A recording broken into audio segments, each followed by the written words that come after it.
من الشیطان الرجیم بسم اللہ الرحمن الرحیم ما كان محمد أبا أحد من رجالكم ولكن رسول الله وخاتم النبيين وكان الله بكل شيء عليما إن الله وملائكته يصلون على النبي يا أيها الذين آمنوا صلوا عليه وسلموا تسليما الصلاة والسلام عليك يا سيدي يا رسول الله وعلى آلك وأصحابك يا حبيب الله الصلاة والسلام عليك يا سيدي يا محبوب رب العالمين وعلى آلك وأصحابك يا رحمة للعالمين يا خاتم النبيين يا شفيع المذنبين يا راحة العاشقين. سامعین محترم، جیسا کہ آپ سب کو معلوم ہے کہ ایک سلسلہ شروع ہے ہمارے ادارے کی جانب سے جو ختم نبوت کورس کروایا جا رہا ہے، تو آج اسی سلسلے کا چوتھا لیکچر ہے، وہ انشاءاللہ تعالیٰ اس ویڈیو میں آپ سماعت فرمائیں گے. سب سے پہلے میں آپ کو اس کا مختصر تعارف کروا دوں کہ آج کے سبق میں ہم کیا پڑھیں گے. عقیدہ ختم نبوت، اجماع امت اور اجماع صحابہ کی روشنی میں اجماع کا معنی کیا ہے، اجماع امت کیا ہوتا ہے، اجماع امت راہ ہدایت ہے، مسلمہ کذاب کا دعوی نبوت اور صحابہ کا اس پر جہاد کرنا. تو یہ ٹاپکس جو ہیں آج ہم ان کے اوپر گفتگو کریں گے. سب سے پہلے ہم سمجھتے ہیں کہ اجماع کی تعریف کیا ہے. اجماع سے مراد یہ ہے کہ کسی نئے پیش آنے والے فقہی اور شرعی نوعیت کے معاملے پر امت کے فقہاء اور مجتہدین تفصیل کے ساتھ آزادانہ، یعنی کسی حکومت، سرکاری یا بیرونی اثر و رسوخ کے بغیر محض دلائل کی روشنی میں غور و فکر کریں اور قرآن و سنت کے دلائل کی روشنی میں اس کا حل تلاش کریں. پھر ان کے آپس کے تبادلہ خیال سے جب وہ متفقہ طور پر کسی ایک نتیجے پر پہنچ جائیں تو متفقہ نتیجہ وہ فیصلہ کہلائے گا، اجماع کہلائے گا. وہ فیصلہ جو ہے وہ اجماع کہلائے گا. سمپل انداز میں کہ اکثر آپ نے دیکھا ہوگا کہ بڑے بڑے علماء کرام جو ہیں کسی نہ کسی بات پر وہ فتویٰ جاری کرتے ہیں. ہمارے یہاں پہ اس بات کو ایک مذاق کے طور پر لے لیا گیا ہے اور کچھ لوگ متعصبانہ انداز میں بھی ایسے کرتے ہیں، حالانکہ ایسا نہیں ہونا چاہیے.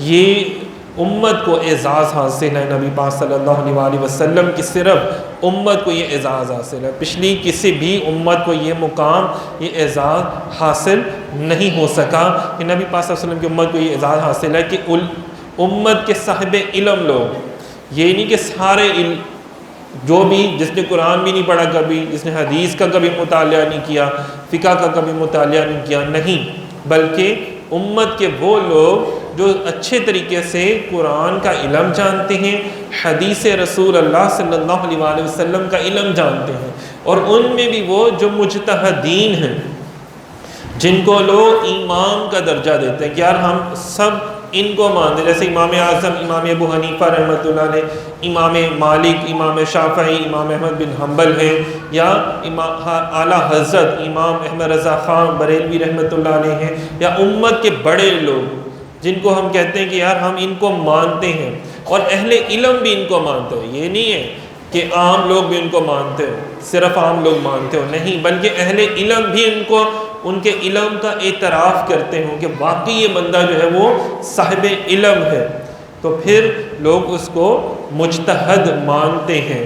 اور پھر کیا ہوتا ہے کہ وہ قرآن و سنت کی روشنی میں جو فیصلہ کرتے ہیں کہ ہاں یہ چیز کھانا جائز ہے تو وہ جائز ہو جاتی ہے، یہ چیز کھانا حرام ہے تو وہ حرام کہلاتی ہے، یہ عمل کرنا جائز ہے یا یہ عمل کرنا ناجائز ہے تو وہ ناجائز کہلانا شروع ہو جاتا ہے. یہاں پہ ایک سوال اٹھتا ہے کہ یار ہر چیز تو قرآن پاک میں بتا دی گئی ہے، تو پھر یہ امام کا مجتہد ہونے کا کیا مسئلہ ہے؟ تو کچھ ایسی چیزیں ہیں جو قرآن پاک میں کلیئر نہیں ہیں، بہت زیادہ، جسے کہتے ہیں نا بہت زیادہ کلیئر انداز میں بیان نہیں کی گئی ہیں، تو اس کو نبی پاک صلی اللہ علیہ وسلم نے کلیئر کر کے بیان کیا. پھر بہت سی ایسی باتیں جو عام بندہ حدیث رسول مقبول صلی اللہ علیہ وسلم کو نہیں سمجھ پاتا اس انداز میں، تو پھر صحابہ کرام نے اس کو اور کلیئر کیا. پھر اور کئی ایسی باتیں ہیں جو صحابہ کرام کے دور اقدس میں نہیں تھیں، بعد میں ہوئیں. جیسے صحابہ کرام کے دور اقدس میں یہ الیکٹریسٹی نہیں تھی، مائک نہیں تھا، تو مائک پہ نعت پڑھنا کیسا ہے؟ کیونکہ تب مائک نہیں تھا، ساؤنڈ سسٹم نہیں تھا، تو یہ مسئلہ بھی پیش نہیں آیا صحابہ کرام کو. یہ بعد میں جب الیکٹرکسٹی بجلی ایجاد ہوئی، بعد میں پھر اس کیا مسئلہ اٹھا کہ یار یہ جانا جائز ہے کہ نہیں جائز ہے. آپ میں سے بڑوں کو تو یاد ہوگا، بچوں کو شاید نہ یاد ہو. ایک وہ دور تھا کہ علماء کرام کہتے تھے کہ جناب یہ جو تصویر بنانی ہے یوٹیوب سے، یا یوٹیوب نہیں، اس سے بھی پہلے ٹی وی کے اوپر آ کے بیان کرنا یہ بھی غلط ہے، حرام ہے. تو پھر آہستہ آہستہ بعد میں علماء مجتہدین جب بیٹھے، انہوں نے دیکھا کہ نہیں یار، اگر یہ ایک ابلاغ کا طریقہ کار ہے، یہاں سے لوگوں کو زیادہ سے زیادہ لوگوں کو آپ اچھی باتیں بتا سکتے ہیں. تو کئی ایسے لوگ تھے جنہوں نے اس کو حرام قرار دیا. بعد میں اس کو جب تمام مجتہد علماء کرام بیٹھے تو انہوں نے کہا کہ نہیں، اس سے تو امت کا مجموعی فائدہ ہوگا کہ لوگوں کو اگر بری چیز مل رہی ہے تو اچھی چیز بھی ملنی چاہیے. اسی طرح جہاز جو ہے وہ رسول اللہ صلی اللہ علیہ وسلم اور صحابہ کرام کے دور میں تو نہیں تھا نا جہاز. تو جہاز کے دوران آپ سفر کر رہے ہیں جہاز میں، تو وہاں پہ نماز کیسے ادا ہوگی؟ وہاں پہ استنجا یا اور بے شمار مسئلے مسائل ہوتے ہیں. تو وہ آنے والے بعد میں جو اب علماء کرام موجود ہیں، اسی طرح مختلف ممالک میں نمازوں کے اوقات کار مختلف ہیں. تو کیا ہوا، پھر علماء کے پاس جاتے ہیں، وہ قرآن و حدیث سے ہی مسائل نکالتے ہیں. ان کو مفتیان کرام کہا جاتا ہے، مجتہدین عالم کہا جاتا ہے، مجتہد عالم. جیسے ہمارے یہاں پہ اب دیکھا جائے تو ہم کہتے ہیں جی خطیب پاکستان مفتی منیب الرحمان صاحب کہ جناب وہ جو فتویٰ دیں گے وہ پورے پاکستان کے تمام علماء کرام اس پر متفق ہوں گے، اور پھر نیچے والے بھی تمام عام عوام بھی اس پر لبیک کہتی ہیں. تو اسی طرح یہ ایک امت کو، نبی پاک صلی اللہ علیہ وسلم کی امت کو مقام حاصل ہے. پہلی امتوں میں ایسا بالکل بھی نہیں تھا، ان کے انبیاء ہی جو بات کرتے تھے وہی ہوتی تھی. اب آگے چلتے ہیں کہ اجماع امت کروڑوں درود و سلام نبی رحمت خاتم النبیین حضرت محمد صلی اللہ علیہ وآلہ وسلم پر، کہ جن کے صدقے سے مجھ اور آپ جیسی گنہگار امت کو کیا خطاب مل رہا ہے؟ خیر الامم، امت وسط، امت مرحومہ، شہداء خلق کے القابات گرامی کے ساتھ مجھے اور آپ کو پکارا جا رہا ہے. ہماری عزت ہو رہی ہے صرف اس وجہ سے کہ ہم سرکار مدینہ نبی پاک صلی اللہ علیہ وسلم کے امتی ہیں. وہ بے شمار خداوندی انعام کرام جو ہمارے آقا صلی اللہ علیہ وسلم کی بدولت ہمیں عطا ہوئے، انہی میں سے ایک انعام جو ہے وہ اجماع امت کا بھی ہے کہ امت کے صاحب علم کسی ایک بات پر متفق ہو جائیں تو کیا ہوگا، وہ بات امت کے لیے اتھینٹک ہوگی، امت کے لیے بہت بڑا وہ درجہ رکھتی ہوگی. اجماع امت راہ ہدایت کیسے ہیں؟ راہ نبوت، اور وہ راہ ہدایت ہے جو نبی پاک صلی اللہ علیہ وسلم نے بنی نوع انسان کو دکھائیں. اللہ تعالیٰ نے نبی پاک صلی اللہ علیہ وسلم کی امت کو دو حکم دیے، امر بالمعروف اور نہی عن المنکر. مطلب آپ نے لوگوں کو اچھی بات کہنے کا حکم دینا ہے اور آپ نے لوگوں کو غلط بات کہنے سے روکنا ہے. اب یہاں پہ دیکھیں، یہاں پہ بھی حضور علیہ الصلوۃ والسلام کی امت کو اتنا بڑا اعزاز بخش دیا کہ حضور کی امت کے مجتہدین جس کام کو معروف کہیں گے وہی معروف ہوگا. سبحان اللہ کہہ دیں. یہ حضور کی امت کو مقام حاصل ہے. کل کو آپ میں سے کتنے صاحب علم بن جائیں اور اللہ پاک ان کو بھی یہ علم کا مقام عطا کر دے کہ آپ کی کہی ہوئی بات لوگ اتھینٹک سمجھیں، اس کو پتھر پر لکیر سمجھیں کہ یار اس پہ ہم عمل کریں گے. تو دیکھیں کیا کہا گیا کہ اور حضور کی امت کو یہ مقام حاصل ہے کہ ان کا امر معروف بن جاتا ہے اور ان کا نہیں منکر بن جاتا ہے. مطلب وہ جس بات کو حکم دے دیتے ہیں یہ ایسے ہونی ہے وہ جائز ہو جاتی ہے، اور جس بات سے روک دیں تو وہ اس کو اگر کریں گے تو گناہ ہوگا آپ کو. دیکھیں کتنی بڑی بات ہے. قرآن پاک میں ہے سورہ آل عمران میں آیت نمبر 110 میں، تم بہترین امت ہو جو لوگوں کے لیے نکالے گئے، تم جن کاموں کا حکم کرتے ہو وہ معروف ہیں، جن باتوں سے روکتے ہیں وہ یقیناً منکر ہیں، اور تم اللہ پر ایمان رکھتے ہو. یہ ان کے باطن کی بھی خبر دے دی کہ یہ واقعی اللہ پر ایمان رکھنے والے لوگ ہیں. ان کے باطن کی بھی، کہتے ہیں نا کس کے باطن کی کیا خبر ہے؟ نہیں، تم اللہ پر ایمان رکھتے ہو، یقین رکھتے ہو. اگر اہل کتاب ایمان لے آتے تو ان کے لیے بھی بہتر ہوتا.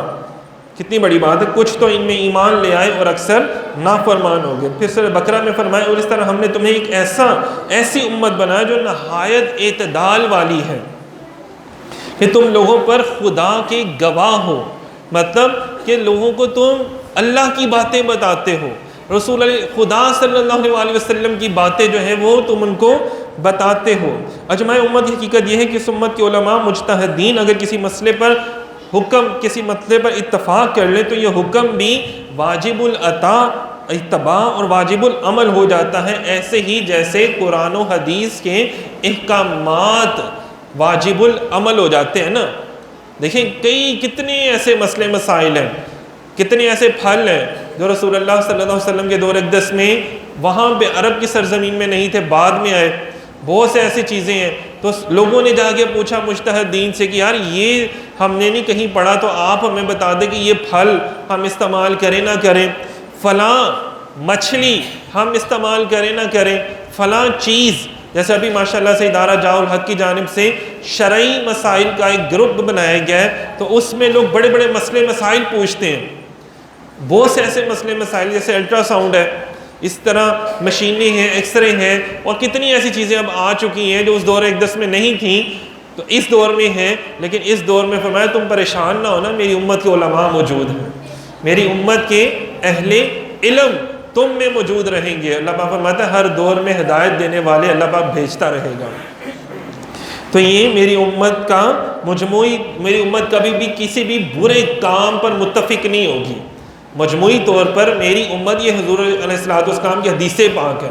تو لوگ کیسے کہہ سکتے ہیں کہ حضور کی امت شرک کرتی ہے؟ فرمایا شرک میری امت کبھی نہیں کرے گی. ہاں ریاکاری کرے گی, جسے چھوٹا شرک کہا جاتا ہے نا. ریاکاری تو لوگ کرتے ہیں, جیسے غرور, تکبر آ جانا, جھوٹ بول لینا, یا لوگوں کے سامنے اپنے آپ کو زیادہ بڑائی والا ثابت کرنا. ہاں لیکن اللہ کے علاوہ کسی کو شریک نہیں کرے گی. اللہ کے مطلب ایسے کسی کو پوچھنا نا کہ جیسے وہ خدا ہو, ایسے کسی کو ماننا جیسے وہ خدا ہی ہے, جیسے کہنا کہ نہیں یار تو نہیں مجھے دینا, تو یہ ایسا کام کبھی حضور کی امت نہیں کرے گی, اور الحمدللہ نہیں کرتی, حضور کی امت نہیں کرتی. اسی لیے ماشاءاللہ سے بیان فرمایا گیا, یہ بھی نبی پاک صلی اللہ علیہ وسلم کی امت کی ایک خصوصیت ہے. نبی پاک صلی اللہ علیہ وسلم خاتم النبیین ہے اور آپ کے بعد کسی پر وحی نہیں آئے گی. اور ادھر یہ اشارہ خداوندی ہے کہ ہم نے تمہارا دین کامل کر دیا, مطلب دین کامل ہو گیا, اب کسی کی ضرورت نہیں ہے. ہاں اگر تم نے مسئلے مسائل پوچھنے ہیں تو میرے محبوب کے خاص جو امتی ہیں, اہل علم ہے, تم ان کے پاس چلے جایا کرو. ابھی ہم تھوڑی دیر پہلے یہاں پہ سورہ آل عمران کی تفسیر پڑھ رہے تھے, تو اس میں بھی بیان کیا گیا, بارہا فرمایا گیا کہ اہل علم کی شانیں بیان کی گئی ہیں. تو ذرا مطالعہ کرنے کی ضرورت ہے. بس جن واقعات کے احکامات وہی صریح سے معلوم نہ ہوئے, اب اگر اجماع و قیاس کی حجت نہ بنایا جاتا اور شریعت میں ان واقعات کے متعلق احکامات نہ ہوں تو دین کامل نہیں رہے گا. اس لیے ضرورت ہے کہ اس امت کے مجتہدین کو وحی سے, مطلب وہ وحی کی مطلب قرآن کی نص سے اس کو ثابت کرتے ہیں, قرآن کی نص میں وہ چیز ہونی چاہیے. بہرحال اسی طرح بے شمار چیزیں اس میں بیان کی گئی ہیں. اسی طرح علماء امت کی اجماع سے قطعی احکامات ثابت ہوتے ہیں. اور سب سے زیادہ اس میں جو اہمیت ہے وہ ہے اصحابہ کرام کا اجماع ہونا. صحابہ کرام کا کسی ایک مسئلے پر سب کا اکٹھا ہو جانا علماء مجتہدین سے بھی اعلیٰ ہے. مقامات ہے نا, سٹیجز ہے نا. ایک بات ایک شاگرد کی افضل ہوگی, لیکن اس کے استاد کی اس سے زیادہ افضل ہوگی, آگے اس کے استاد کی اس سے زیادہ افضل ہوگی, کیونکہ اس کا تجربہ بھی زیادہ ہے, اس کا علم بھی زیادہ ہے, اس کی حضور سے محبت بھی زیادہ ہے. جیسے صحابہ کرام بھی خود فیصلہ نہیں کرتے تھے, بلکہ وہ اپنے میں, وہ جن کو مجتہدین کہتے تھے نا, جو مجلس شورا بنی ہوئی تھی صحابہ کرام کی, جس میں جید صحابہ کرام موجود تھے, وہ صحابہ کرام جن کو خود نبی پاک صلی اللہ علیہ وسلم نے اپنے پاس بٹھا کے ان کی تربیت فرمائی, نہ صرف بلکہ ان کو اتنا تیار کیا کہ ان کو حکومتیں عطا فرمائی. ان کو سالار، سپہ سالار، قاضی بنایا، جج بنایا، وزیر بنایا ان کو نبی پاک صلی اللہ علیہ وسلم نے. مطلب اتنی زیادہ ان کو تعلیم فرمائی اور پھر ان کو بھیجا. تو یہ وہ اہل علم لوگ تھے. تو انہی کی مجلس شورا بنتی تھی اور یہی پھر علم کے حوالے سے مجتہد ہو کے فیصلے کیا کرتے تھے. اجماع صحابہ، علماء اصول کا اتفاق ہے اگر کسی مسئلے پر تمام صحابہ کی راہیں جمع ہو جائیں تو وہ بالکل ایسا ہی قطعی ہوگا جیسے قرآن مجید کی آیات. قرآن کی آیت نہیں ہوگی، وہ ایک نئی آیت نہیں انہوں نے بنا لی، اس کا یہ مطلب نہیں ہے، لیکن وہ ایسے ہی اس کا حکم سمجھا جائے گا جیسے کہ قرآن پاک کا سمجھا جا رہا ہے. کس کا حکم؟ جس ایک بات پہ تمام اہل علم صحابہ، تمام مجتہدین صحابہ جس بات پر متفق ہو جائیں. جیسے کہ آگے میں آپ کو بتاؤں گا کس بات کے اوپر سب سے پہلے صحابہ کرام متفق ہوئے، اور وہ کیا تھا؟ مسئلہ ختم نبوت. مسئلہ اور اس کے منکر کے مرتد اور واجب القتل ہونے پر اجماع امت ہوا، اجماع صحابہ ہوا. کیسے ہوا؟ کہ حضرت ابو بکر صدیق رضی اللہ تعالیٰ عنہ کا دور خلافت تھا جب 1200 صحابہ کرام ختم نبوت پر نچھاور ہو گئے. جنگ یمامہ کے میدان میں 1200 صحابہ کرام شہید ہوئے. کسی کا سر تن سے جدا ہوا، کسی کا سینہ چیر دیا گیا، کسی کا پیٹ چاک کر دیا گیا، کسی کی آنکھیں نکال دی گئیں، کسی کی ٹانگ نہیں ہے تو کسی کا ہاتھ کٹا ہوا ہے، کسی کے بازو کندھوں سے اتر چکے ہیں، کسی کی ٹانگیں کٹ چکی ہیں، کسی کا جسم میں اقدس جو ہے وہ ٹکڑوں میں تقسیم ہو چکا ہوا ہے. یہ وہ 1200 جان نثار صحابہ کرام ہیں جنہوں نے اپنی جان کا نذرانہ پیش کیا ایک مسئلے کے اوپر، وہ تھا مسئلہ ختم نبوت. جو لوگ کہتے ہیں نا کہ یار یہ تم کیا کرتے ہو، تو ان کو دیکھنا چاہیے، ان کو سوچنا چاہیے کہ صحابہ کرام، اور وہ بھی تمام بدر کے صحابہ کرام جنہوں نے غزوہ بدر میں جنگ لڑی، ٹوٹل نبی پاک صلی اللہ علیہ وسلم نے جتنے بھی غزوات کیے نا ان تمام میں ملا کر 259 یا 260 لوگ شہید ہوئے تھے. 260 لوگ شہید ہوئے، اور اس ایک جنگ میں 1200 صحابہ کرام شہید ہوئے.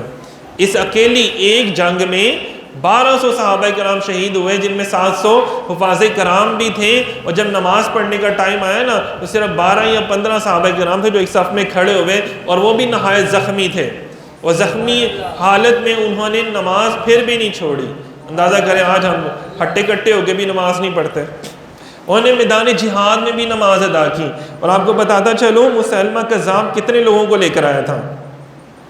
مسیلمہ کذاب کوئی بتا سکتا ہے؟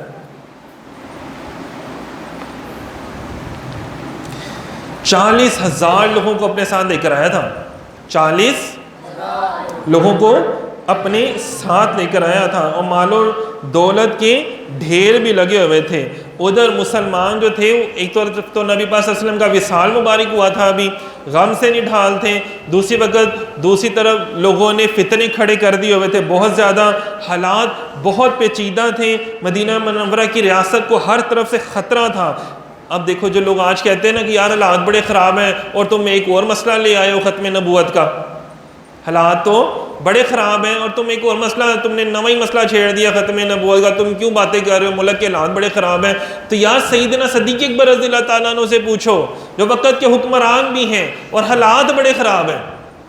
تب تو مسلمانوں کی تعداد بھی کم تھی، لوگوں نے زکوٰۃ دینے سے انکار کر دیا، لوگوں نے نئے نئے فتنے اٹھانے شروع کر دیے، مسلمانوں سے الگ قبیلے بنانے شروع کر دیے، اپنی سرداریوں کا اعلان کرنا شروع کر دیا، لوگوں نے اتنے فتنے اکٹھے کرنا شروع کر دیے، کسی نے اپنا قرآن پاک بنانے کی کوشش کرنی شروع کر دی. تو اتنے فتنوں سے بھی نپٹنا تھا، اور ان میں جو سب سے بڑا فتنہ تھا وہ ختم نبوت کے حوالے سے تھا کہ جنہوں نے مسلمہ کذاب نے جھوٹی نبوت کا دعویٰ کر دیا تھا.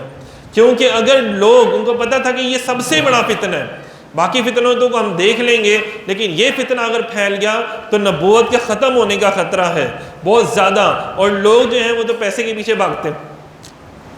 منافقین جو ہیں وہ تعداد اپنی اور زیادہ بڑھا لیں گے، اور پھر نبی پاک صلی اللہ علیہ وسلم کا جو بنایا ہوا، جو عطا کیا ہوا جو دین ہے، لوگ توبہ نعوذ باللہ اس کو مٹانے کی کوشش کریں گے.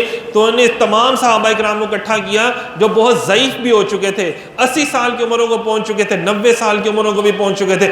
ان کو اس چیز کا اندازہ تھا کہ یہ مسئلہ سب سے بڑا مسئلہ ہے، تو حضور چلیں ہم آپ کے ساتھ ہیں، چلیں میدان جہاد میں۔ انہوں نے اپنی تلواروں کو نیاموں سے باہر کر لیا، اپنے گھوڑوں کو اوپر سواری کی اور کہا چلیں جی حضور ہم آپ کے ساتھ ہیں۔ تو 40,000 کے مجمع کے سامنے جا کے کھڑے ہو گئے اور 27,000 لوگوں کو انہوں نے قتل کیا، 27,000 لوگوں کو قتل کیا، جن میں پھر آخر میں مسلمہ کذاب کو بھی قتل کیا گیا۔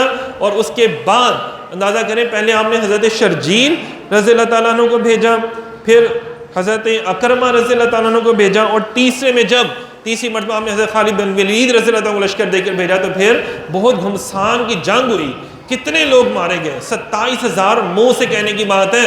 اس وقت وہ سپر پاور بنا بیٹھا ہوا تھا، تو جو لوگ کہتے ہیں حالات خراب تھے، تب بھی حالات خراب تھے، لیکن حالات خراب ہوں اور مومن حق کی بات کرے تو تب فرشتوں کی بھی آمد ہوتی ہے، مدد بھی تبھی ملتی ہے جب حضور کی محبت کے لیے کوئی باہر نکلتا ہے۔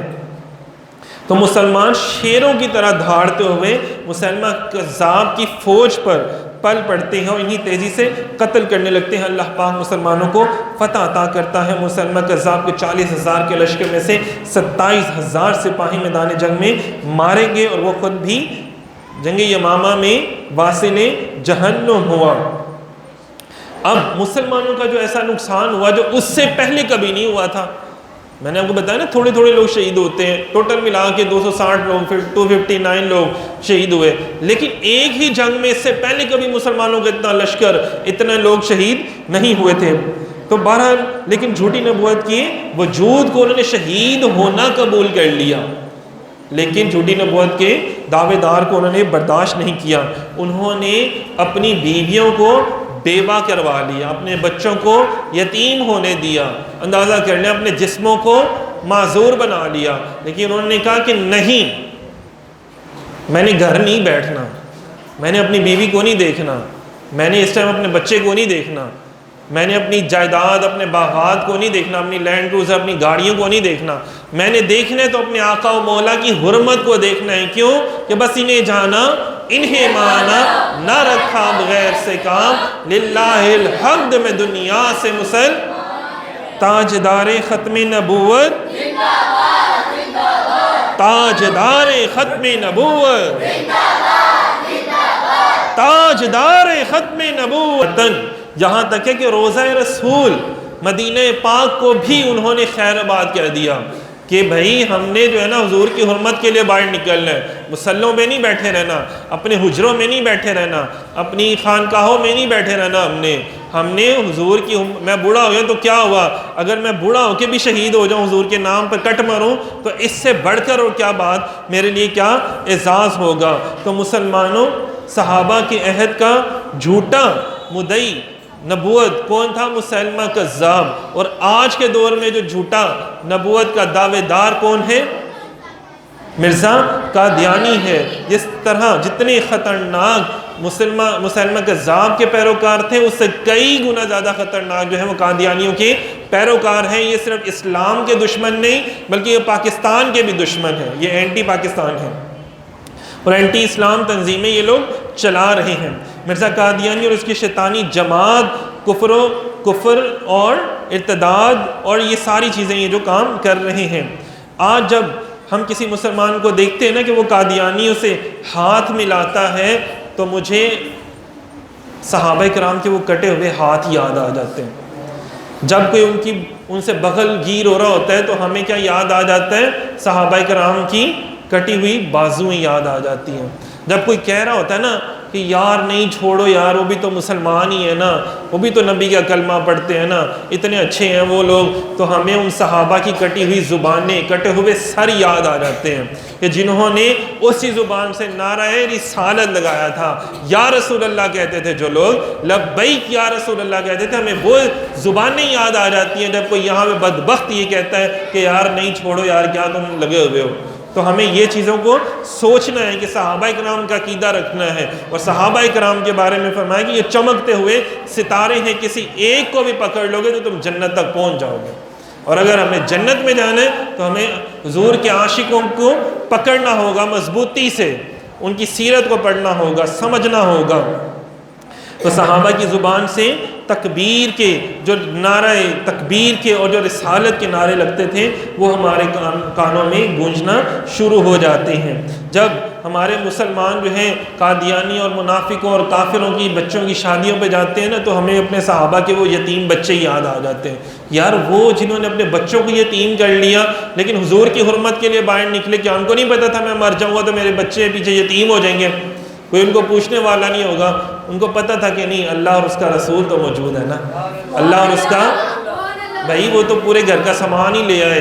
حضور نے پوچھا کہ ابو بکر گھر کو چھوڑ کے آئے ہو؟ عرض کیا حضور گھر میں اللہ اور اس کا رسول چھوڑ کر آئے۔ تو پھر کیا ہوا؟ زمین سے آسمان تک فرشتوں کی لائنیں لگا دی اللہ پاک نے، اور ہر ایک نے صداقت کے امام حضور صلی اللہ علیہ وسلم کے سچے عاشق صادق کی سنت ادا کی۔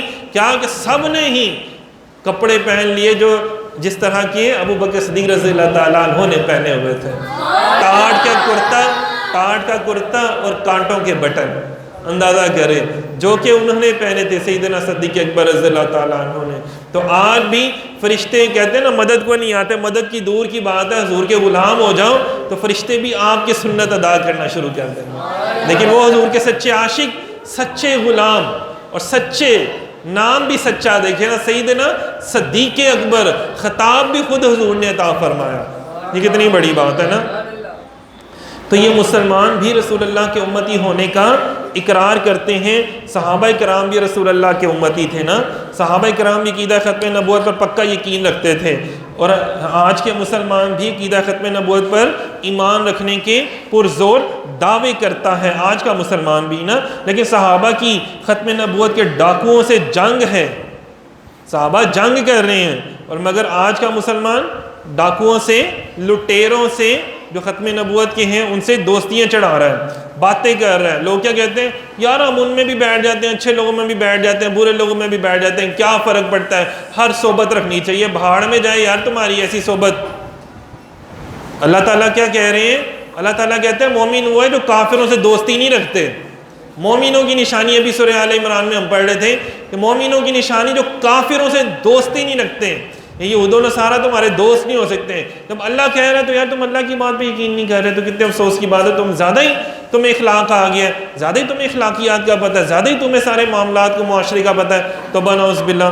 تو یہ لوگ ہمارے مخالفین ہیں، مگر اس مسلمان کا ختم نبوت کے باغیوں سے ہمارے لوگوں کا کاروبار چل رہے ہیں۔ اور نہیں یار میں تو مجھے لاس ہو جائے گا، میں نے نہیں فرانس کا بائیکاٹ کرنا، میں نے نہیں کوکا کولا کا بائیکاٹ کرنا، نہیں یار میں نے فلاں پروڈکٹ تو میں نے فلاں چیزیں بھی کھانی ہے، فلاں میں نے جناب صاحب ٹوٹل پیٹرول پمپ کا میں نے کوئی نہیں بائیکاٹ کرنا، میں کیوں کروں؟ میرے ایک بائیکاٹ کرنے سے کیا ہو جائے گا؟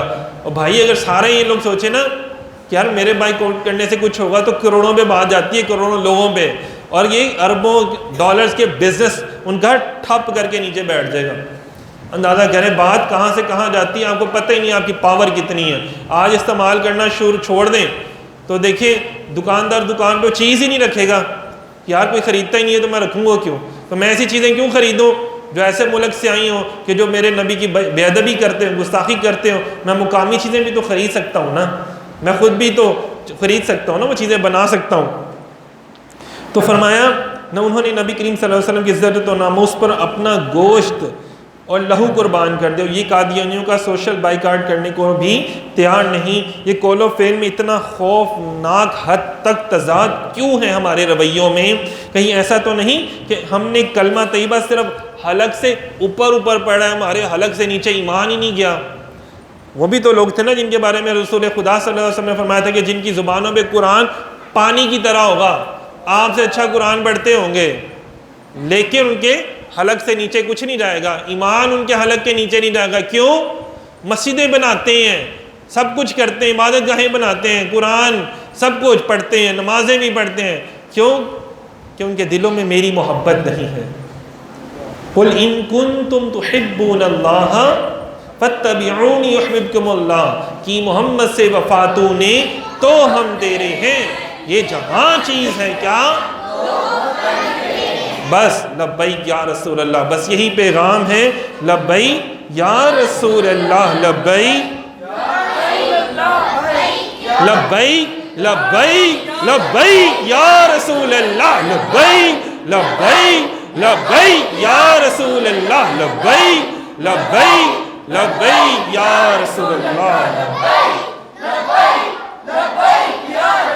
سبحان اللہ، ماشاء اللہ۔